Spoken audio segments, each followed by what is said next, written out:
Barbara Pease, who've flown in here all the way from Australia to talk to us about relationships. And later, they also have a talk on their latest book called The Answer, in which they give you answers to every question you have in your life. But that's separate. You can check the schedule for that. Right now, we talk on relationships, we talk on men and women, and we talk about why men are so different from women. And the session, as you know, is why men want sex and women need love. So this is going to be very interesting because they just let go. They don't stop. They just, Barbara, in fact, has very interesting things to say.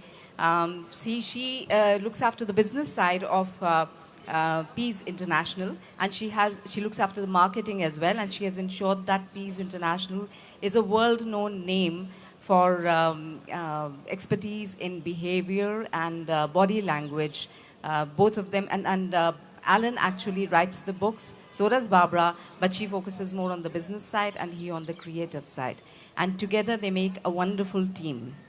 So my first question to you is, you answer the question that the topic that we are discussing, why men want sex and women need love. Why is it that you're always, in your books, you're establishing the stereotypes that in this world, in this age, we are all trying to get away from? You have why men don't listen, why women can't read maps, why men can only do one thing at a time, and women can never stop talking, why men don't have a clue, and women always need more shoes. These are their books. And then why men lie and women cry. And your stereotypes seem to be going against both men and women. So in this battle between the sexes, who wins finally? No one. We don't want anyone to win the battle of the sexes. We want the sexes to understand that we're different. We're not better or worse than each other. We're just different. And once you embrace that difference and you have strategies to manage the opposite sex, your life is going to be fantastic. Well, I think also that Barbara and I went to the Me Too session this morning, which we found quite feisty. It was very feisty, very interesting. And many organisations, many countries, many people confuse equality with difference. Now, these are different subjects. Equality means that as men, women and the third gender, we can choose to do anything we want with our lives. That's equality, and that's a political concept. We deal with difference. Now, difference is a science contest. In other words, if we took the top of your head off and started poking around inside it to see how it worked, as men and women, would we be the same? Would we be equal? The answer is no, we're not. We're different. And this is the point, that we focus on the science of difference, whereas societies everywhere have gone down the track of equality, which is an important track, but they have confused equality with difference. As a result, men are now seen in many countries in the world as being insensitive guys who just demand sex. They don't need to romance women anymore. And men believe they don't need to romance women anymore because everything's changed, as nothing could be further from the truth. And women are seen as cold, insensitive and demanding against men. And so it's taken us down a track where the younger generations have difficulty not only forming a relationship, but they have difficulty holding it together. Is there a science behind this? You keep saying that men and women are completely different from each other.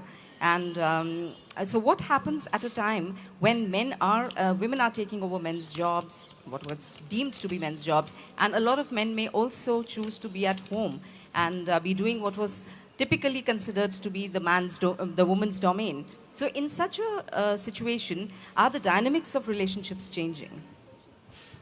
Well, that's a really good question. In fact, if you look at the breakup of who works in what jobs in most countries, you'll find that anything involved with spatial awareness. Now, spatial awareness is a right brain skill for most men, and men are strong in that. It's hardware that you're born with. It allows you to look in the distance and spot a target, work out how far away it is, how fast it's running. Then you can estimate how fast you've got to run with your right hand, how far do you bring it back with a rock or a stick, and when do you release it to hit it at the speed it's moving. So it's a hunting skill, and most male-brained people are born with that in place. Female-brained people don't have a lot of that because you don't need it. You've got other things that men don't have, but hitting a moving zebra was never part of your female ancestors' job description. They didn't have to do that. Now, if you look at job descriptions today where we're unequal, if you look at relationship counsellors, which I know you know a lot about, Vinita, 94% of the world's relationship counsellors are women. Now, we could say these are sexist pig women holding men down, suppressing their rights, not letting men become relationship counsellors. Now, the truth is, men don't want to be relationship counsellors. If you look at air traffic controllers, which is spatial, 94% last year of the world's air traffic controllers, that is people who look at little screens with planes moving around, 94% are men. Now we can say that these are men holding women down, not letting them be air traffic controllers. The truth is, women don't even think about that as a career option. They don't want to be an air traffic controller. They'd much rather be a human resource manager, 88% in the world, or a relationship counsellor, 94%. As opposed to doing what men do, which say the building industry is still 96% men. It's not that women aren't any good at it, they just don't want to do that. They want to do things that women want to do. And that's where the confusion comes, of confusing equality with difference. Equality means we can do any of those things as men and women, but difference means we don't necessarily want to do those things. And the thing with our books is we write about science, we back it up because men need science to understand about relationships. You can't just make a bold statement and men believe it. They need the scientific. Yeah, you have to prove it to men. And so in our books, we make them controversial so that people understand that it's difference. Not a lot of people say to me, you know, Barb, I want to win this battle. I want to beat the man in my life. And I say, well, you're the loser. You're the loser because anyone who says they're a winner in the relationship has made their partner feel like they're the loser. So you're going to have a very, very unhappy relationship. So with our book, we teach you to understand the opposite sex and have strategies. But you know, that is what I'm saying, that you say that women don't work in the construction business because they don't want to. They are not handling traffic because they don't want to. But maybe it is because men don't allow them to come into those areas. Maybe it's another job option. A lot of women would just go in for a job and they would, maybe the men also don't want to do these things, but they don't think they have a choice. Well, I'll give you an example from my life. I decided that I was going to be an air traffic controller when I left school. So I sat for the exam and I failed it. And it's not because I'm not extremely bright, it's because I didn't have the spatial awareness to be able to see that a plane here, moving there, how fast it was. I just didn't have that ability. No one was holding me back from applying for that job. I applied for it, but I soon realised that that was not a skill that I had. I had many other skills, but not that skill. So I don't believe anyone is holding anyone back for applying for the job that they want. When you really love something, you will go for it. And that's why there are pilots that are females. They love the spatial skills that they have and they fly planes and they're really good at it. Would I like to fly a plane? Absolutely not. Really? You wouldn't? Absolutely not. No desire. There's enough trouble with a car. Yeah, I can't even reverse park a car, let alone fly a group of people now, around. That's an interesting point because we run 5 different types of businesses in Australia and they operate worldwide. And Barbara runs all the businesses. She's the chief executive. And how she does that, I don't know. I don't want to do that. I only do 3 things and I'm really good at those 3 things. And she does everything else. However, she cannot reverse parallel park. She's gone to parking skills. She's been on television to try the test and she hates it. So what does she do? She gives me the keys and says, you park the car.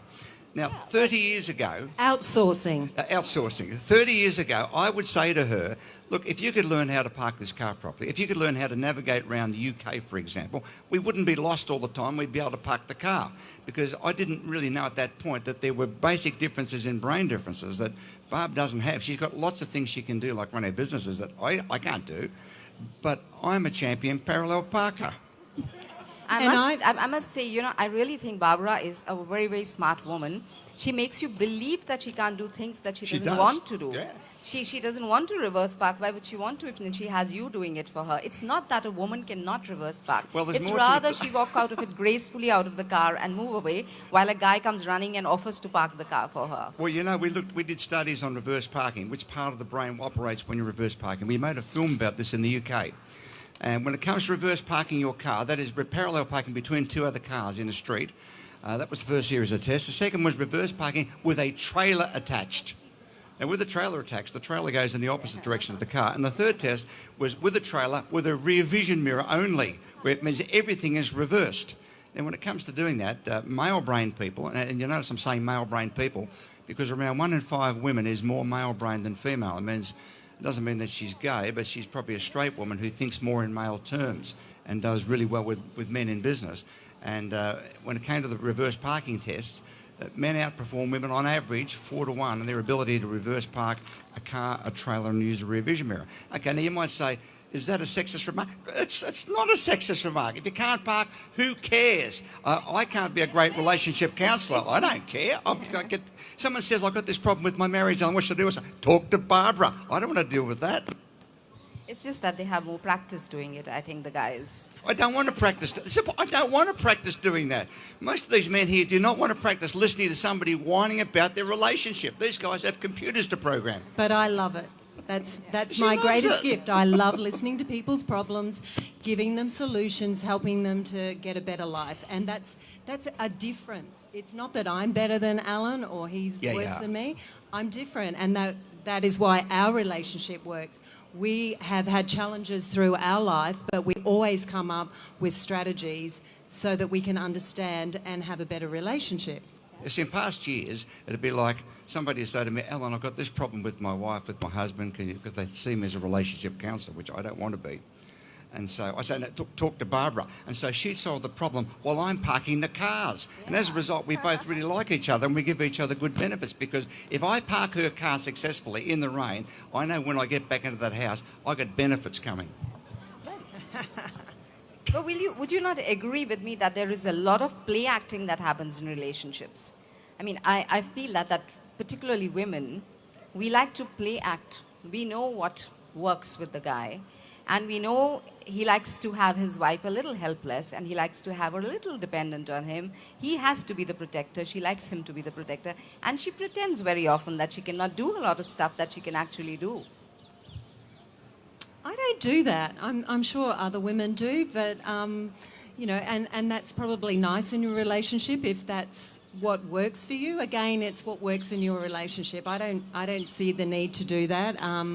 There are some times that I want Allan to be my protector, but most of the time I'm pretty good looking after myself. Yeah, but you can play helpless. When necessary, she can play helpless, really. She can play dumb blonde like you've never seen and play it really well for benefits. Yeah, I can, actually. And I know when she's playing dumb blonde, and I'm happy with it because I know there's a benefit on the end.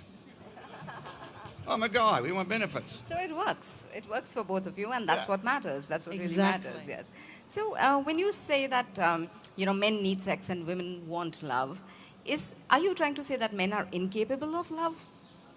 Well, men get to love from a totally different way that women do. Now, one of the things that we discovered and the last 4 books we wrote on relationships dealt with MRI and fMRI scans, what part of the brain's working when you're thinking a certain way or doing a certain action. And we applied this to relationships and to the work environment, which previous to our books had only been applied to medical use. And one of the things we found when it comes to sex and love, that sex and love operate in different parts of male brain people. So sex can be here for men and love there. And they can operate independently. That is, for men, sex can be just sex and love can be love, and sometimes they happen together. However, when you look at scans of women's brains, sex and love are in the same part of the brain and they switch on at the same time. In other words, for women, sex and love go together, and for many women, one equals the other. And for men, this is a hard concept because for us, sex can be just sex. That's why men can sleep with women they hate. And women say, how can you sleep with that woman? You don't even like her. Well, what's the problem? But can he love? Can you love? That's a great point. That's a really good one because, see, to want to have sex, women need to feel love most of the time to want to have sex. There's a myth being promoted, usually through Hollywood, that women are these sexual creatures that are driven to want to have sex with men. And if you're a woman, you know that is just not true for the majority of you. For men, it is true, because men have between 10 and 20 times more testosterone than women. And testosterone is the drive hormone that drives men to kill, to attack, to succeed, and it's a sex drive hormone. And the lower your testosterone, the less likely you are to have sex. So women only have a small percentage, around 5% of what men have, which is important because if you as a woman had the same amount of testosterone and drive to have sex as men do, you'd be having sex with strangers and having babies with men who are absolutely not suitable. So for a woman, sex can be a 20-year commitment. For men, it's a 3-minute commitment. And for Indian men, 2 minutes. The women are clapping, Bar. The women are clapping. But I noticed that, anyway, you keep going, you keep not answering the question that is the man capable of love? Yeah. Can he love? Okay, Does he love? Does he have attachment? Yes, I didn't answer that question. Okay, you want me to? I'll take that. Okay. Women need to feel love to want to feel the desire to have sex. And the bottom line with sex is that women want to have lots of sex with the man they love. We know that. When men want to have lots of sex, full stop. Now, women will feel love, then they'll have sex. Men want to have sex, then after sex is when men feel love. And if you're a woman, you have seen this happen. You know that after sex, the guy is pliable, he's pushy, he's lovey, and he's cuddly, which he normally isn't beforehand. This is a significant difference with the sexes. And if you don't understand how this works, your life with each other will be hell. So, in other words, she needs to be romanced, to be built up to... When it comes to sex, women are like electric ovens. They take a long time to heat up and a long time to cool down. Men are like gas stoves. Like, boom, they're on fire, and boom, then they're gone just as quickly. So men need to go through sex to get to love, where women need love to be able to get to sex. And it's a significant difference. Now, it's not better or worse. It's a difference. Now, to confuse this by saying we should be equal is to give you a life of absolute unhappiness. What is love? You want to answer that one? Silence. Well, it's a confusing thing because in English language, for example, love has one word and it applies to everything. And men get very confused about this. So she says to him, for example, I love you. And he thinks, oh. Now, the first time a woman says, I love you, and in a new relationship, by the way, the woman is 9 times out of 10 the first one to say, I love you. You know what he thinks? What have I done wrong? He thinks, suddenly I'm going to be stuck with a life of monogamy, baldness and a fat belly. That's what men think. So in English, love has one word. So she says, I love you. And then 5 minutes later, she says, I love sushi. Then she says, I love shopping. I love my dog. So he thinks I'm somewhere between sushi, a dog, clothes. Now, in Greek language, there are 9 meanings for love. Love of children, love of partner, love of parents, love of the country, love of self. There are 9 different meanings. In some languages, there can be up to 100 different meanings. And this is why love is very confusing for men in particular, because we don't know whether we're actually, she loves us like sushi, because she said a minute ago, she loves, I love you, and then now she loves sushi. So what does she love the most? And we get confused about this. And that's why you've got to be careful as a woman in a new love relationship, that when you say to a man, I love you, that most men get scared. They go, uh-oh, what's going to happen now? So what is love, Barb? Give us a female definition. Love is committing to one person and forsaking others. Love is always being there for the other person, being faithful, kind, loving. So, yeah, love is an all-round feeling towards that person. You know, in the old days, they used to call it monogamy. Yeah. And women today, Gen Ys, don't call it monogamy, they call it loyalty. So the word has changed. And most men still think monogamy is what furniture is made from. Barbara, coming back to your definition of love, do different people have different ways of loving? They do. I could be loving somebody in a very different way from the way he loves me. And when there is that difference in the way of loving, there's a difficulty in understanding how much love is coming to you from the other end. For instance, going back to Shakespeare, King Lear, when Cordelia told him, the way she loved him and did not meet King Lear's expectations, she lost her share of the kingdom. And her other 2 sisters, who probably did not love him at all, got it because they spoke his language. She did not speak his language. So how can one bridge that gap between 2 people who have different ways of loving? And what is the definition of a good marriage, a commitment to each other? Is it just commitment to being together? A commitment to each other, the commitment that Allan and I have is loyalty, love, and always putting each other before anyone else. And love, yes, there are different loves. It's the love of a child. You can't compare that to a love of your partner. So there are so many different loves. A love of our own, own sexuality, love of women, love of your sister. So yes, there is different loves, but in terms of loving your partner, yes, men and women do love differently. And again, it comes down to if you're doing something that is upsetting your partner or not fulfilling your partner, that's when you need to sit down and communicate. Because communication is the key to having a successful relationship. Because if you're not communicating with each other and one person is upset, that's when they start straying away from you. They look for others to fill that void. So again, keep communicating with each other and ask for what you need. Men and women are not mind readers. Allan doesn't know what I need. Only I can tell him what I need, and vice versa. Well, you know, one of the phrases that has ruined relationships for people everywhere, and it's an old phrase, and you've probably heard it: "Do unto others as you would have them do unto you." That is one of the most destructive relationship phrases ever invented, because what it's saying is, do to them and do for them what you want yourself. Now, if I was to do with that with Barbara, she'd kick me out pretty quickly. If I said, forget about romance, just let's have sex, baby, and forget about it so I can go out. And she wouldn't tolerate that. And again, if she was to do unto me, only give me what I wanted as a man, I'd say, well, come, can you get to the point? Hurry up, stop talking. And all of a sudden, I'm seen as sexist and she's seen as cold. So doing to us as to others as you would have them do unto them is a bad mistake. You've got to get rid of that one out of your vocabulary.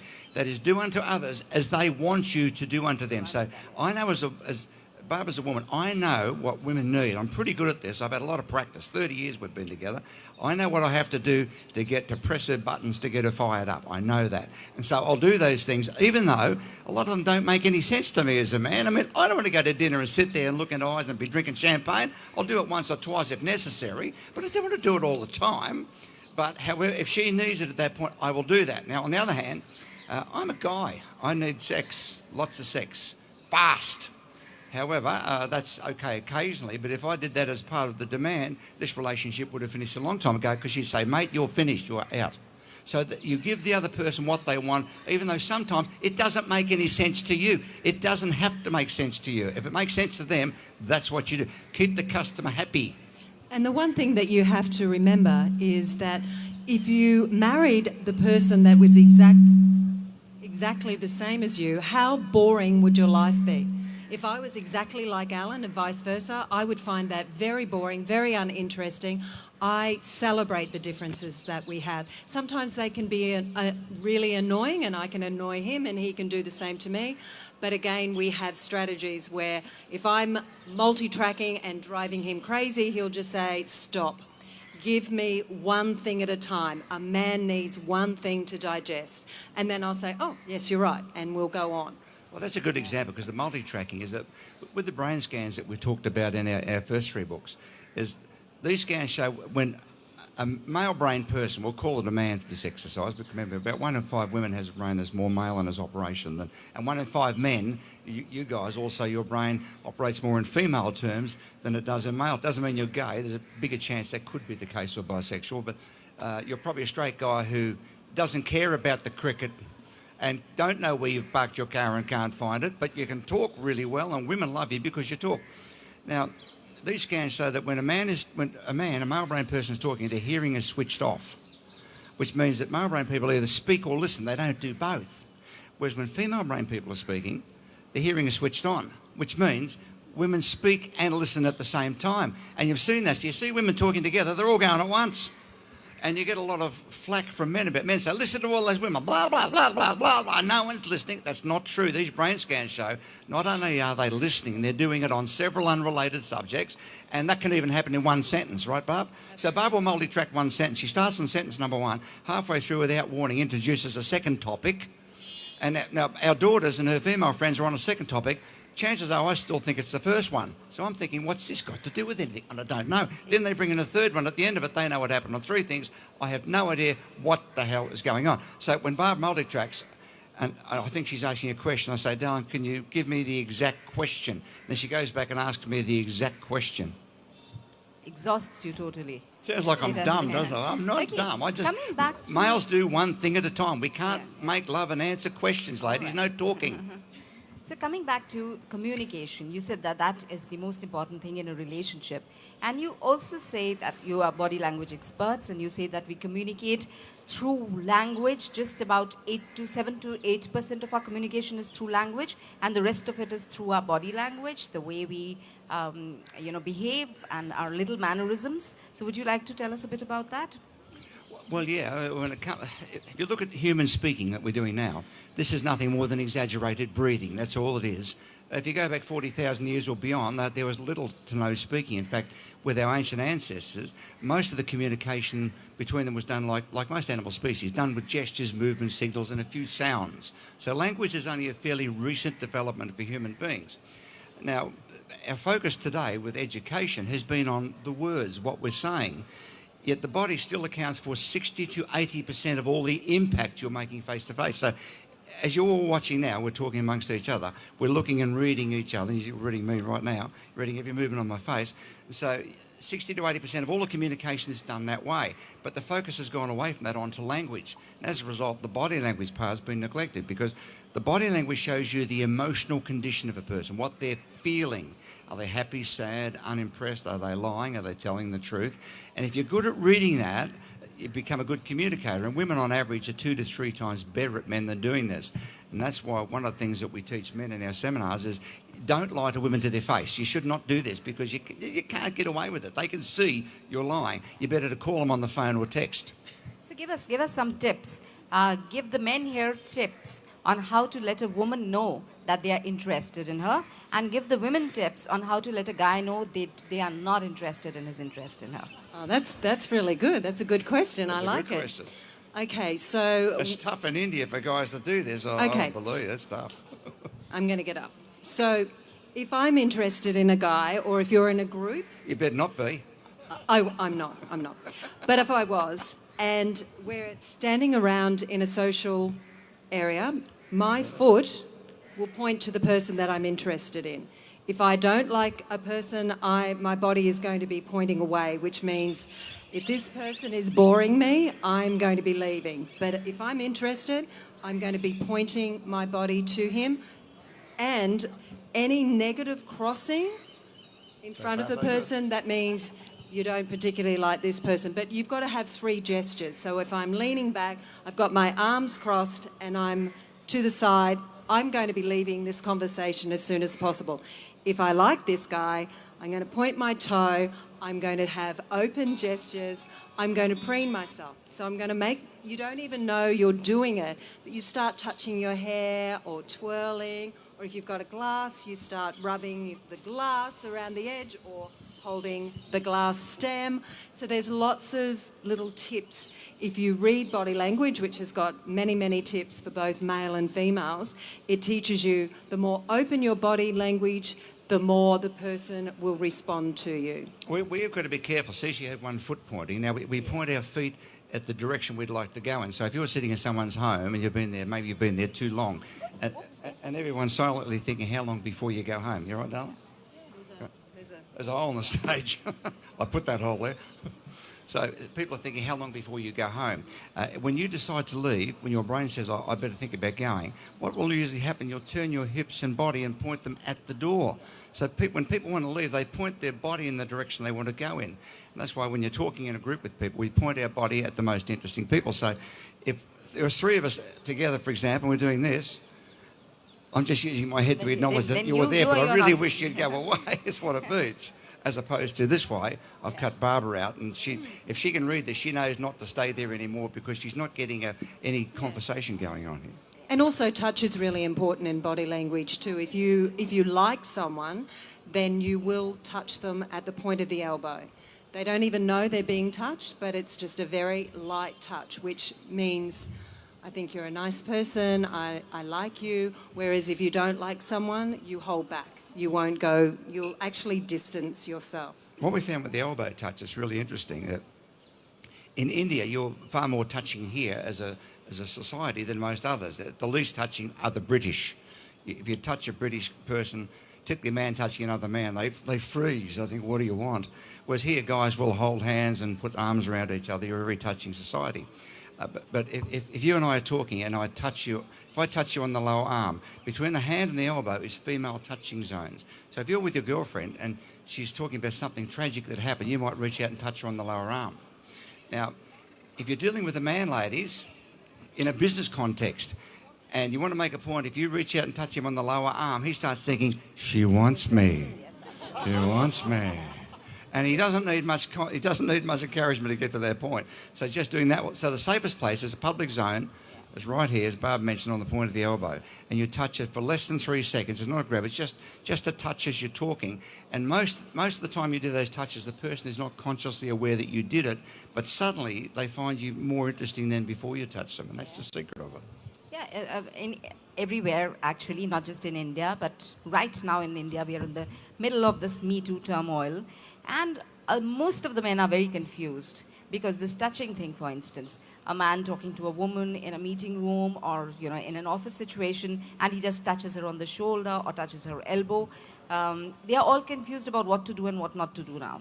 So do you have any advice for those guys? It's a public zone. The point of the elbow is a public zone, and you can touch it without being seen as but making it depends on different cultures, really, as well. No, you can't do it on an open arm. It's got to be a clothed arm, and it's just a light touch. And you can do it in any culture, but once you've done it for 3 seconds or less as you're talking, and you nod your head when you're doing it, so it makes good sense what you've said. Most people are not aware that you actually did it, whereas if I got your elbow and held it, you're aware now that I've actually got your elbow. Another thing that women do a lot of is... Why are you wearing dark glasses, darling? I can't see. The sun is pretty right bright, on that's my true. chair. Okay. Is smiling. So when a woman doesn't like a person, she does a tight lip smile. And all of you women, you've all done it, you don't show your teeth. You listen to someone and you're... which means... I don't agree with you and I just want you to get out of my face, but I'm going to try and pretend that I like you. So smiling is really important and it can light up a room. So when you're smiling at someone and you really mean it, your eyes smile, but you show your teeth. So you must always show your teeth. The minute you don't show your teeth, it's a false smile. Well, the reason you show your teeth is interesting because smiling is primate behaviour. It's not animal behaviour, it's primates, because monkeys and chimpanzees do it too. And they do it for exactly the same reason that we do it. And there's two versions of it.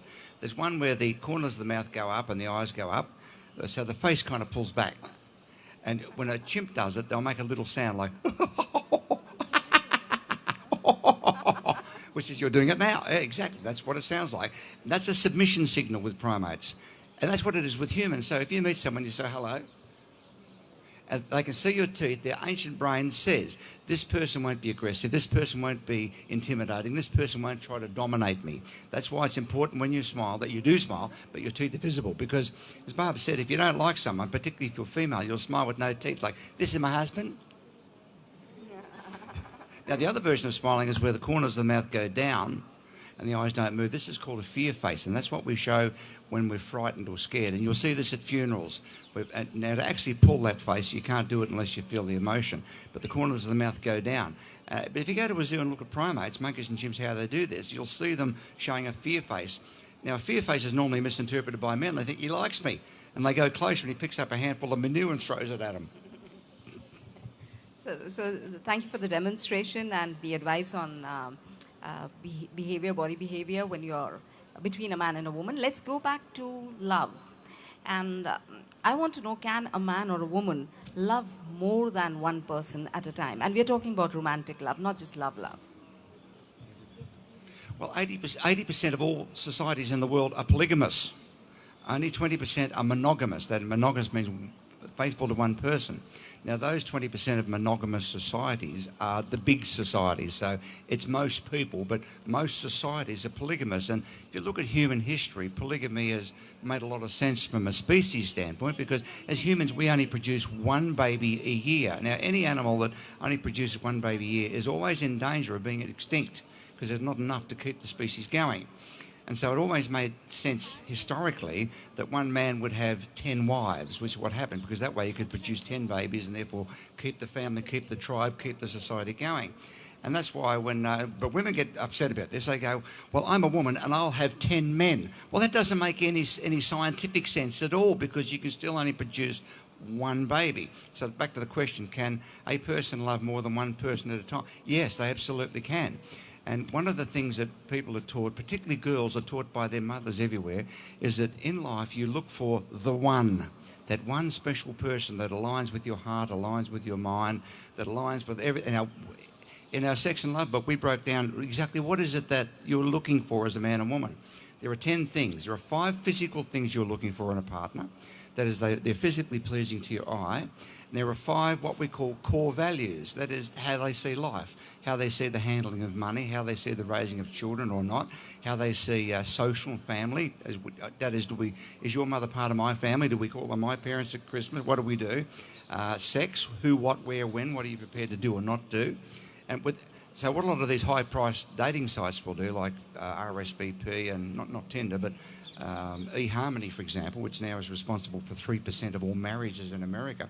What they do is they charge you a couple of grand for this, but they line you up with dates with people who have the same 5 core values. So when you go on a date, you know that this person sees life the same way as me. So that's a really good start.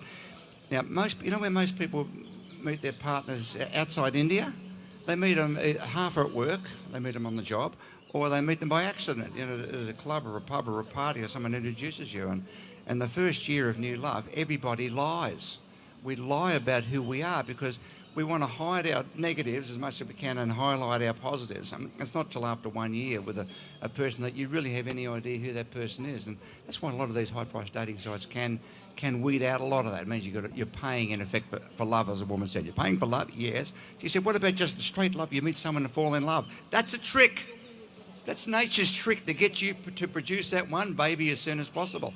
And that's why new love, which lasts normally between 3 months and 9 months. At the end of that 9-month period, you wake up and you go, who the hell is this? You don't know who it is because you didn't have the core values. You were driven in that first 3 to 9 months by hormones. Now, if you were driven by a hormonal love, it's a hell of a fun ride, there's no doubt about it, but it's going to get you into a lot of trouble because it will not lead to long-term love. Long-term love and attachment is based on core values that we see life the same way. Whereas instant love, mutual instant attraction, is driven by hormones. And that's okay if you know that's what it is. But if you're in a situation, you go, I don't know what it is about this guy. I love this guy. I've got to be with him. But why? We can see he's not suitable for you. Oh, but just love him. Then you're being driven by other than core values. You're being driven usually by hormones. So talking about suitable and matching backgrounds and stuff, India is traditionally a society where a lot of arranged marriages happen. So what do you think about a marriage where the backgrounds have been matched, the family values have been matched, the status of the family has been matched, and then a boy and girl are brought together and they get married? Well, it's kind of like your own dating service, really, isn't it? Rather than going online and buying it and paying a couple of grand like eHarmony, you've got family members who are going through and selecting people who ideally they think have a match. They're looking for core values to match, which is a good thing because if you know you're going on a date with someone who sees things the same way, you are going to be well in front than with a stranger who's likely to lie to you and you don't know. But do they turn you on physically when you see them? And if they don't do it for you when you see them, having long-term happiness is very unlikely to happen. They've got to actually do it for you. And that's one of the unknown things, that you've actually got to be with the person and see them to know whether it works or not. Even though with new DNA matching they're putting that into websites, that you'll be DNA matched within 7 years with a person, so you know before you get there, they're the perfect one. And speaking of the one, the girls that are told that there's the perfect one, Barbara and I decided to find out how many people in the whole world are there that have the same 5 core values as you, perfectly matched, and also the 5 things that you really want physically on appearance. How many are there? Now, most people, women, are looking for the one. Now, taking away people who live in poverty and taking away people in prisons, taking away all children under 21, that is taking away people in mental institutions, all those who are available possible prospects. You know how many perfect one matches are for every one of us in the world? What do you think? What would you estimate? Have a guess. Most people have never considered this. Well, women particularly, and men to a less extent, looking for the one. There's 1.562 million perfect matches in the world for you. 1.5 million. Now, the thing is, they don't know where you are. They don't know where you are, but there's 1.5 million perfect matches. And you can theoretically love all of those with the equal drive. But you know, now you are challenging a theory I hold very dear. I normally... I don't like the fact that a lot of people are waiting for the one, because I don't believe in the one. I believe that, okay, you get together and your basic values match. You like each other, you are attracted to each other, and that's about enough. After that, it's your commitment to being together and how flexible you can be in a relationship, both sides. How much are you willing to give and take? So in that sense, I do not believe that there is just one person that you can get along with. And the one person made for you, your one soulmate. 1.5 million. It's true. It's exactly right.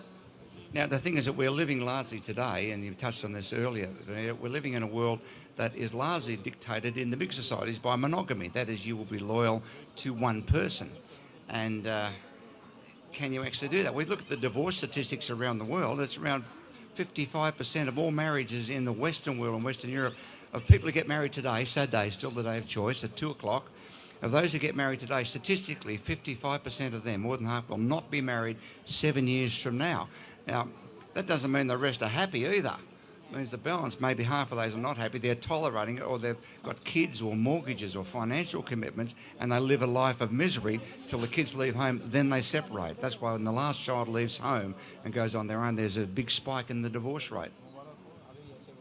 I mean, you both work together, and a lot of couples do. They work together, so they are all through the day, they are with each other. They come back home, they're in the same house, they eat together, they sleep together, get up again and again, go to work.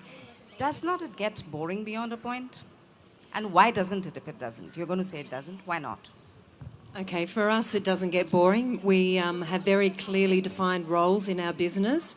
So my part is I find very exciting. So when we get together and talk, we have completely different things to talk about. And we travel together, but we just have fun. Our relationship is on laughter and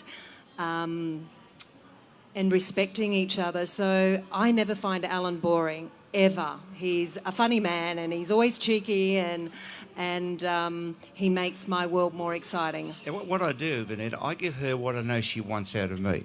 Now, she doesn't want me to be a big guy with a big gut. I know that. So I go to the gym 5 days a week and I make sure I'm fulfilling that need for her. I'll do that. And I love her to look the way she looks. I wake up every morning and think I've won the lottery. I think, wow, this is terrific. And she knows that's what I want, so she makes a point of meeting that need, which is not difficult. Look, I don't want to go to the gym every morning and work out. I do, and it's a habit. It's like brushing your teeth once you do it. In other words, I meet her need. Now, remember, we've got 6 kids and 9 grandkids. You want to try and do it under those conditions. That's pretty hard. Now, to keep a relationship alive under those conditions for 30 years, you have got to make time, and this is what we do, and we're doing that in India right now, where the 2 of us together will spend at least 2 weeks a year on our own. No kids, no grandkids. They're not going to ring us up and say, he did this, he did that. What about this? Can you look after my kids, Dad? None of that happens. They're just the 2 of us, because that's what happens. As a couple, you get together and you're driven by hormones initially, and hopefully you've got the five core values, and you're getting on really well, and it's a beautiful, exciting, and suddenly you have kids. And you've gone from being this loving couple to being somebody's mum and dad, and they're vomiting over you and they don't care who you are. And this goes on for 25 years. So you make a point as a couple that you go out on a date night every so often, or once a year. It's what Barb and I do. We go away. And this 2 weeks has been India. And it's been great, hasn't it? We wake up every morning and there's just the 2 of us. There's no breakfast. We even throw wet towels on the hotel floor just because we can. We don't have to pick them up. Yes, so you're really having a lot of fun together.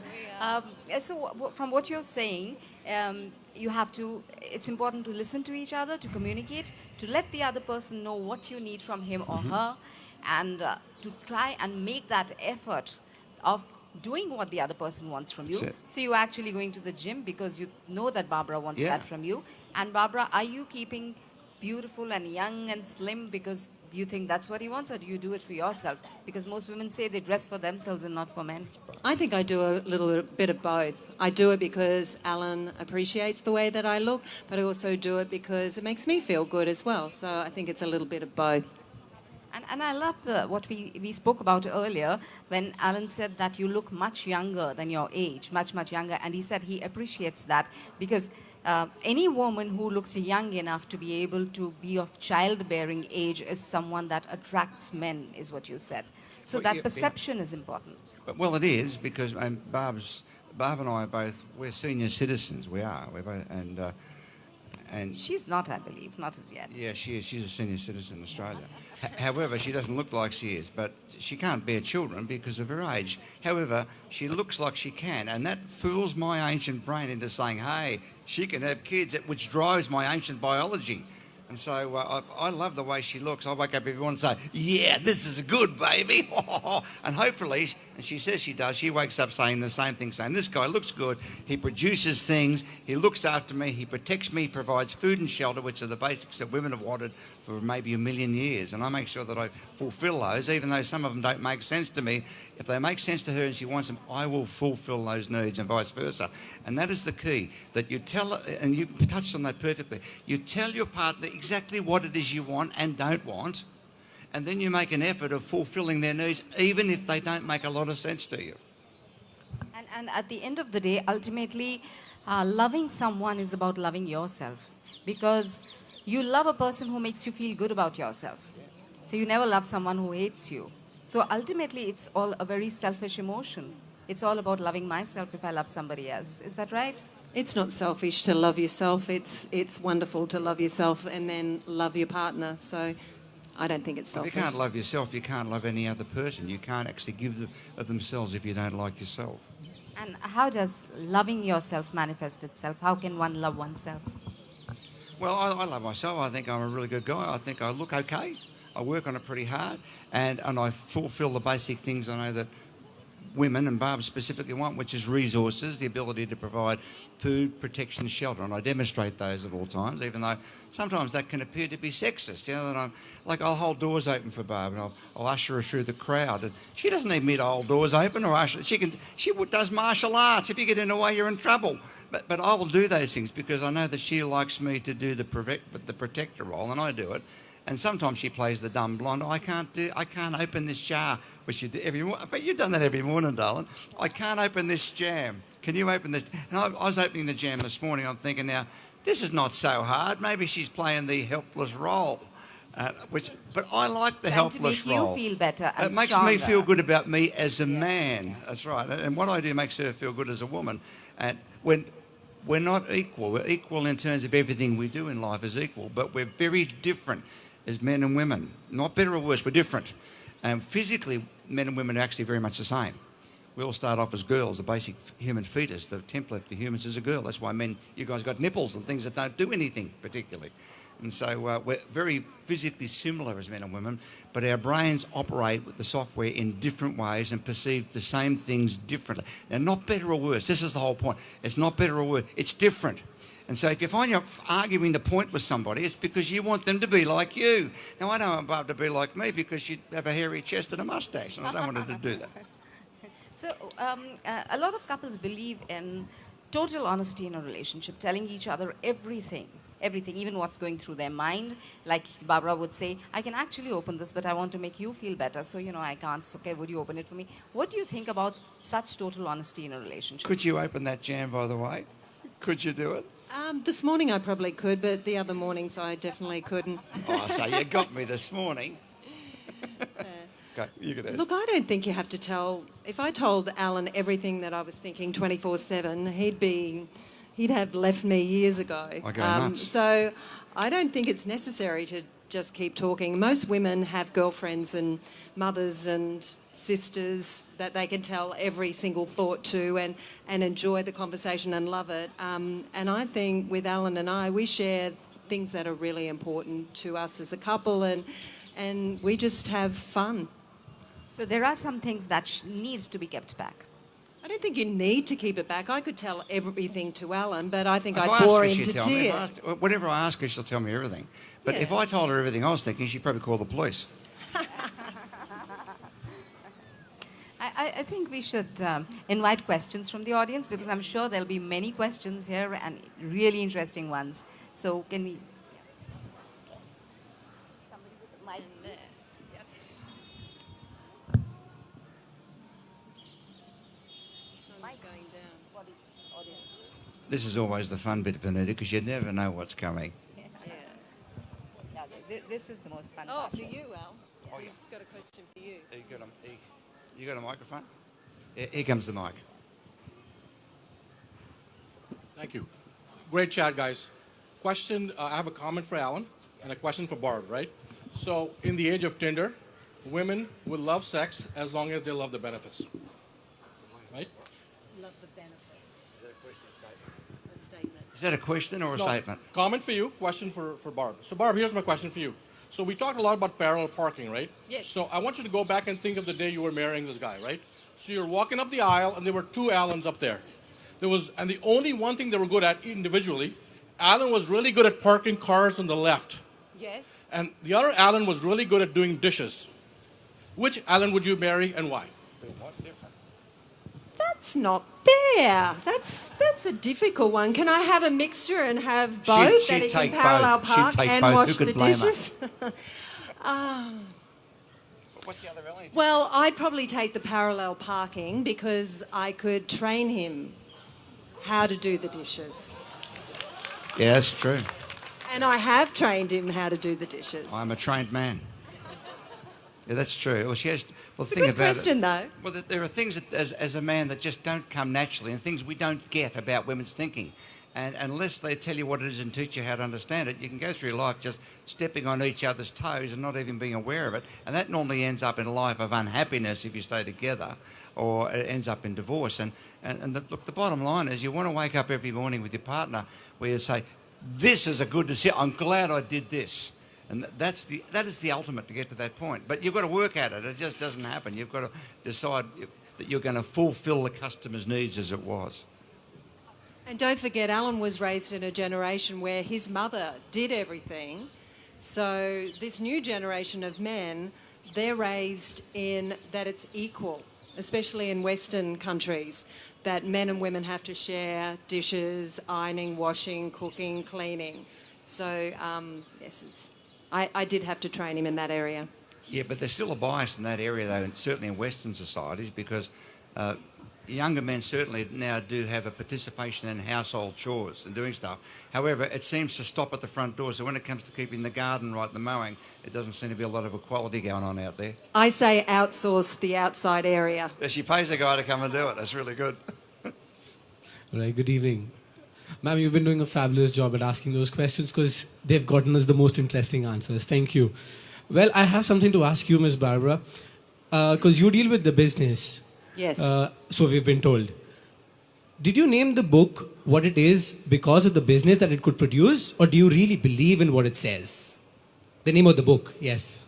Which book? We've got 18. We're talking about Why Men Want Sex yes. and Women Need Love. We, when we are looking for a title of a book, we always want something that's more interesting than the average book. And so what we do is when we write, and we have a lot of readers that read our book before it gets published, and so the title a lot of the time comes from people, the questions that they ask or the comments that they make. And so when we were doing Sex and Love, it was always about we liked the section on why men want sex, or it was interesting about why women need love and why men don't listen. Men never disagree with that title. They love that title. They know they don't listen because they can only do one thing at a time. So if they're watching a TV, they're not going to hear you asking them to do something. And women can't read maths, again, came up with our readers all the time. So when we are making a decision, it is a business decision because we are business people first and we're authors second. But a lot of our titles, we want them to be interesting. It's no good putting a boring title in a book. No one's going to pick it up and buy it. We're also very different from most authors. That we decided about 20 years ago that we would run writing books as a business first as opposed to being authors, because if you make a business decision, the chances are it'll be a good decision, it'll have a long impact on your business and your finances. Authors make terrible business decisions. They have terrible titles and they won't let anybody edit their book, and they love their own title and it doesn't sell anything. So we decided to have only titles that people would read and say, my God, that's my life, and they want to reach out and get it. And the way we did that was to come up with a whole series of possible titles, and we put them out to at least 50 people on Facebook and LinkedIn and say, hey guys, rate these titles from 1 to 10. 10 is I love it, 1 is I hate it. And we put together a summary of what the 10s were, and often our readers would say, have you thought about this? Have you thought about that? Try this. And that's where the titles come from. They come from our readers and public opinion. But we'd only have a title if we reckon it's a true one anyway. And women can't read maps, and men don't listen for us is definitely Lady there true. with the mic. That's Would you ask definitely the true. question, please? Yeah, good evening. As far as I'm concerned, love has to have two important ingredients, one of them being respect. You cannot have a relationship unless you respect, and certainly no love. Sustainability, as you say, is communication, and that's the difficult part. Men have a very limited attention span, and they know it and they nurture it. Yes. So when you are about to communicate, is there a certain process to it? Is it a time that you set aside? Because the man comes home, there is the television, there's a game going on, and it is his feeling at any point of time that when you want to communicate, it's something you're complaining about. And they don't want to face it. They don't want to take up any commitment on solutions. What have you to say? Do you want to do that, or do you want me to? Oh, she was just saying that men don't want to listen. They don't want to listen at the end of the day, basically. And do you need to set a time? Oh, yeah. Fire gazing. Yeah, basically. yeah. Well, it's a good observation, and it's a fairly universal observation by women as well. Is that at the end of a working day, at the end of a hunting day, and let me relate this to the Botswanan Bushmen, who were hunter-gatherers. We spent some time with those back in the 70s. At the end of a hunting day, the guys come back, they are physically and mentally exhausted. And what they do is they build a fire, and they all sit around the fire, the Botswanan Bushmen, and they stare at it. There's no talking, they just look at it. And in New Guinea, the New Guinea Highland natives, who are also hunter-gatherers, at the end of a hunting day, the men will come back, they build a fire, and they sit there, and they just stare at it. And we called this fire gazing in the original body language book. We didn't really quite know what it was about, but we knew that these hunter-gatherer societies did it, even though they'd never met each other. And then it occurred to us that all men in all societies do the same. Now, Indian men probably sit there with a remote control and start flicking through the channels. It's exactly the same as the hunters sitting there looking at a fire. In fact, if you have a barbecue, you light one gas burner and you watch what happens. All these guys come crowding around with the drink and they're staring at the one burner. Turn the burner off and they all dissipate. So at the end of a hunting day, men need to have what's called nothing room time. Now let me explain what this is.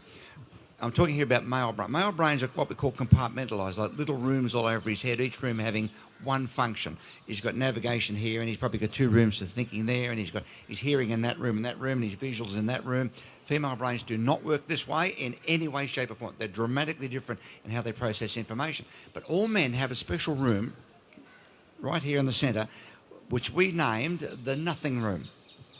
And every one of these men and female brain women have a nothing room. You know what goes on in the nothing room? Nothing. It's completely empty. Now, if you're a woman, that's an impossible concept.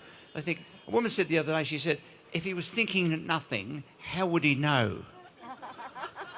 Now, the nothing room was what we call fire gazing back in the 70s. And what it is, we now understand what it is. It's where an exhausted male goes to regenerate hormones, male androgens, particularly testosterone. Female brains don't do it that way. You've got other ways of doing it, but you don't need a nothing room. And so at the end of a tough day, a guy will sit there and just flick through the paper, but he can't actually see. He's not actually reading the stories. Or he flicks the TV, but he doesn't actually see what's going on. And what he's doing, his brain is regenerating hormones to make him become civilised. Now, a hunter-gatherer needs 30 to 60 minutes of nothing room time at the end of a hunting day to become civilised. In other words, ladies, if you see a guy sitting there flicking through the... Now, women use speech for communication. You want to talk to the guy, but there's no point talking to a guy in the nothing room. And you don't want to go in the nothing room with the guy because it's a very dangerous, scary place to be.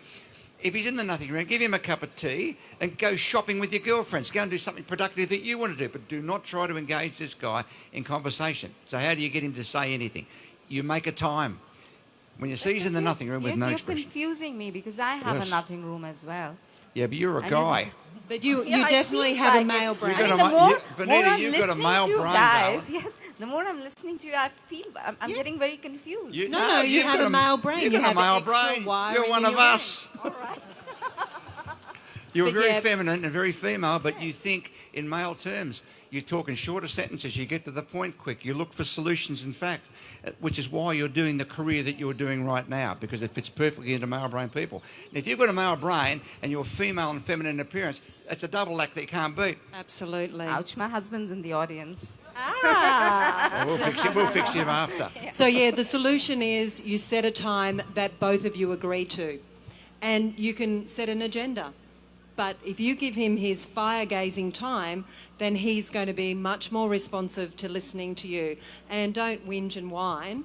that's not what the session is about. It's about communicating. And you talk about how you feel, not what he's done. You've done that. This is how I feel when you do this. I can give a real live example of this. About 3 weeks ago, I was away for 3 days at a conference. I came home and I was wrecked mentally. I just couldn't talk anymore. And I was sitting there eating dinner, and Barb came out with a whole list of stuff that she built up for 3 days to talk to me about. And I couldn't talk. And she started with the first important thing: we've got to do this, we've got to bring this client, and I said, darling, I'm in the nothing room. I'm incapable of speaking. Now, in past years, if we didn't know what that was, she'd say, you've been away for 3 days, now you're sitting here and you won't even talk. But instead she said, okay, I get it, when's a good time to do it? I said, well, can we do the important things in maybe an hour? And I promise we'll do the rest tomorrow morning at 9 o'clock. So she said, okay. So an hour she came back with 3 things that we tackled, and next morning I did the rest. Because if she had to tackle me in the nothing room, I couldn't deal with it. I'd become a really unhappy person, and it would be an unhappy night for both of us. But she understands how that works. I understand it. And sometimes that she has needs that I just don't get, that I never got in the past. Now I do get them. And if she, like the other day, she said, I need to go shopping with Kirsten, my girlfriend. It's a girlfriend. And I don't need to go shopping with my friend. I don't get that. Why would you go to a high-priced shopping place and walk around from place to place, looking at everything, buying nothing, then spending lots of money on a couple of things you didn't really want? Now, I understand why that's important, so I said, go for it, darling. Have a great day. And I did. And she did. So we'll Now I'm broke. quickly take another 2 questions, and that's it. Okay, this lady here. Yeah, you're very nice people, and I'm sure you're very happy together, but you have said some of the most sexist things I've heard in a long, long time. Very old-fashioned too. Bring the mic closer, I please. wonder if you have female children, and do they agree with you? The gentleman. Thanks. Yeah. Okay, that's for me, that question. Yeah, I get that quite a lot in every country. And that's because basically anything a man says anywhere in the world today can be seen as sexist because he's a man saying it. That's a reality. And I understand that. And with the titles of our books, I'm definitely the target for those sort of questions everywhere. Barbara isn't. When Barbara says exactly the same thing, people say, that's very interesting. If I say it, they go, you will die. Now, we have three daughters. Okay, no, we have 3 daughters and 3 sons. And I'm going to ask Barbara a question. Do you believe, you live with me 7 days a week, do you believe I am sexist about anything? No. He bases all of his opinions on science and research, and he's definitely not sexist. He loves and promotes women more than anyone that I know. But the thing is, when you're dealing with science and you're dealing with differences, everyone listens to things and gets different things out of it. So it'd be really good if you could read what we have in our books, which is scientific based, and then the struggles that everyone in the world have with their relationships and the solutions. We're definitely not old-fashioned, and we've got 6 kids that keep us so young. Our youngest is 11, and she's a female, and she is, she's amazing. One question here, please. Let's go on to the next question. There is science. Young women scientists are coming out with new science that disproves what She's saying that there's a lot of young female scientists that are coming out and disproving science. Okay, the statement was there are a lot of younger female scientists coming out disproving differences, and that's true. In America, you see this all the time. And the thing about science is that if you decide that you want to prove an end, you want to get to a conclusion, you can pull up any statistics, facts, or do experiments that'll prove that. And that's where you've got to be very careful when you're analysing the results of anything, that you haven't, as a man and woman, skewed them. And inevitably, what you'll find that the experiments being done in America mostly to prove that men and women are now the same are done by women and not done by men. And look, the reality is, if you've had any experience with the opposite sex, you will know men and women are not the same. Now, raise your hand if you believe from your experience men and women are not the same. They're different. Not better or worse, they're different. Raise your hand if that's your experience. It's just about everybody knows that's true. Now, you've got to be very careful. The you don't absolute say that, last question now, please. You don't say and sex then is the good other science. panelists are waiting to come on. So, I'm facing a problem. I have faced this problem for a while. And I came to realize that I wasn't the only one facing this issue. It's kind of the problem of the times, for men at least. I think you know what I'm getting at. The issue is of healthy masculinity, because some people might not have had an appropriate male role model to follow, or had no male role model to follow, or were not properly socialized. So, what would you say is and this is a question for him, what would you say is, what would you define as healthy masculinity? What traits would uh, a boy want to strive for? What would be the ideal?